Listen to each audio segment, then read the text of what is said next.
Back in high school, there was always a lot to keep up with for anyone.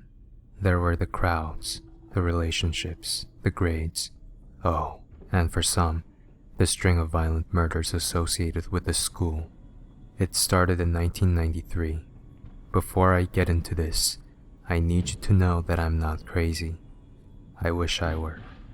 It would be easier to explain all of this, but I've seen what they do to people, and I've seen the outcome. The summer before my senior year, a few of my friends moved away. I'd grown up with them. Little league, street hockey, football. We were an inseparable group, bound by common passions. It was hard for me to lose anybody, especially people as close to me as they were. So having them all gone changed me, made me bitter and distant. More than anything, it gave me a lot of time to think about things and see them from different angles and perspectives. They, at least, don't have to live with the horrific tale that I'm about to share. It started with Jillian Andrews in early September. She was a popular girl, not a mean bone in her. She was found disemboweled in her bedroom. No sign of forced entry. No struggle. Someone had simply gutted her, and then disappeared. Next on the list is Scotty Owens. His fate came in mid-November. He was a track star, basketball legend, you name it. Official police report states he committed suicide, but I'm smarter than that. I'm smart enough to know that you don't just hang yourself from the branch of a towering oak tree in the sacred park that you jog in right before a big race. The next kid really shocked me. Bennett Christensen, quiet kid, underclassman. He walked into boys' stall, began screaming bloody murder until adjacent staff members heard him.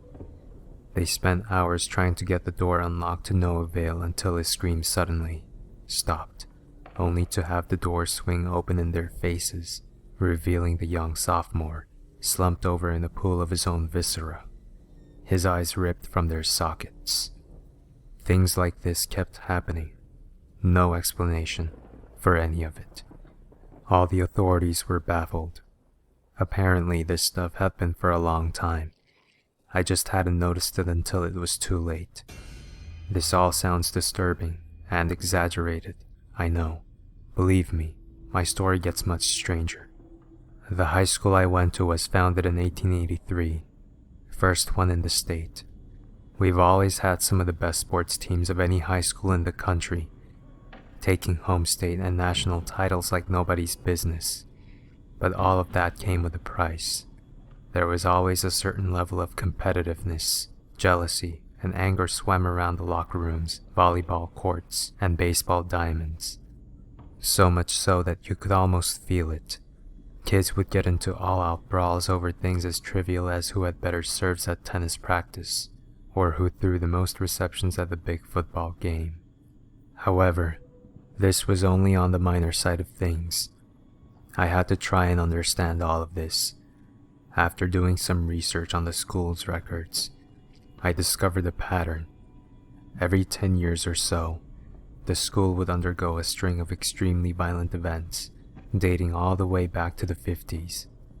As odd as this was, it wasn't anywhere as odd as the fact that at the time of my senior class, the school hadn't had anything comparable to these events happen in nearly 40 years, but I suppose it was coming back with a vengeance, because it showed no signs of stopping.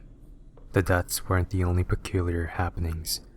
You see, teachers would report teenagers dressed completely in white that they had never seen before, sitting in the seats of the deceased students.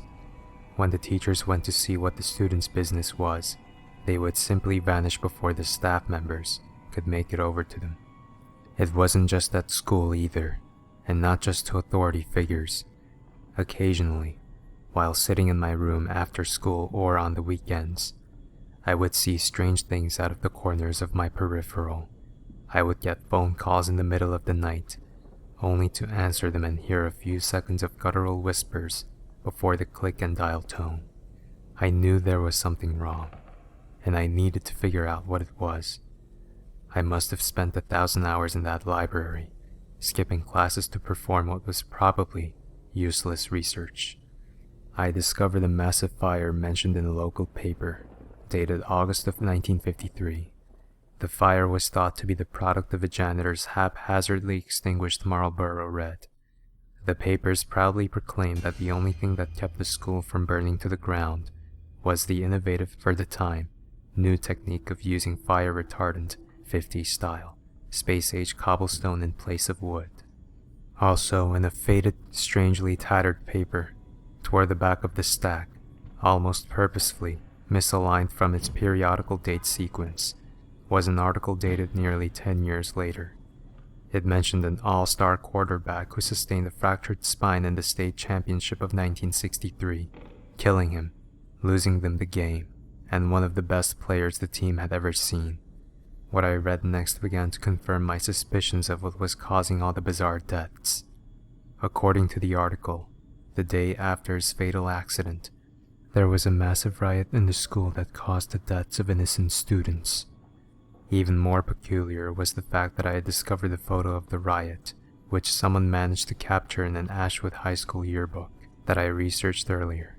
In that annual, I could have sworn I saw a group of kids dressed completely in white, with stoically blank expressions, seemingly painted on. These same kids were the ones showing up in my school, my room, and my dreams. I searched more archives regarding the school's history, and in 1973, there were more brutal deaths. A wrestler had his neck broken whilst attempting an extremely complicated throw. Then there was the star center for the basketball team, who suffered a massive stroke during a free throw in 1983. The article mentioned that he had been the epitome of strength and health, and the rest of the archives were relatively uneventful until what happened in the summer of 1993. My summer, my fate. The friends that I talked of earlier, they didn't move away. I said that because it's painful to think about what really happened to them. However, for the sake of accuracy and fair journalistic investigation, I'll recount the true events. All of my friends played tennis. They loved it. It was a passion for them. I loved it too. However, for me, the love of the sport was not a strong enough of a passion to attend away the training camp they all planned on going to. I opted to stay home, a decision I would live to both bless and regret. The road up to the camp was surprisingly winding, and the bus driver was new and underexperienced. One corner led to a sharp curve, and the driver couldn't handle it. The bus, filled with over 40 kids, was sent plummeting into a deep gulch. The worst part about all of this, it had been discovered that not all of the teens died upon impact. A fire started in the back of the bus not long after the crash. To this day, I still have nightmares. I can still hear their screams. I am haunted by the image and the horror of my friends being burned alive. No escape. The nightmares began and were relentless. There was one night in which I awoke drenched in sweat, and I remember the dream I had clear as day. I was sitting in my chemistry class, surrounded by what appeared to be the deceased students, whom I had researched previously, and all the kids who had died this year along with my friends. They all seemed happy, jubilant actually, conversing with one another, sharing jokes and stories, relishing in the general merriment of old acquaintances forgotten. After I had taken my gaze upon them, and averted my eyes back to the front of the classroom, standing in place of the ever-present teacher, was one dark-haired and even darker-eyed young man, dressed completely in white. He leaned in extremely close, to the point of near discomfort, and this is what he said. "We are the feelings you keep bottled up deep inside of you. We are the emotions of hatred, jealousy, and vehement abrogation that seep into every field of every place in which competition is reverent. You can't stop us. We are greed. We are envy. We are the very filth of human nature, and we are you." As he breathed those last words, the classroom burst into auburn flames, scorching and melting the classroom, and as I sat in my desk, I realized I was alone. That feeling of hollow emptiness was enough to jar me from my sleep.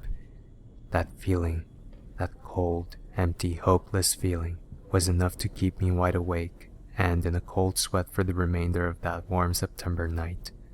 The morning after, I kept my regular routine of getting ready for school all the way to the bus stop. I must have waited for what felt an eternity before I came to the conclusion that there would be no bus ride. Irritated at my tardiness, I began my long, daunting traverse to the school, which had felt like hours on my tingling, sleepy feet. When I arrived at the campus, I was met with a baffling realization. Where my school was supposed to have been, there was nothing more than a vacant lot. An older gentleman was wandering the premises and I stopped him, checking once again to reassure myself that I was in the right place, and questioned him as to why in God's name my school had disappeared from the face of the earth. Upon closer look, the old man's eyes were a deep, haunting black and his silvered hair had traces of ebony. He had a Marlboro red between his yellow teeth. He took the cigarette out of his mouth, threw it to the ground and looked up at me.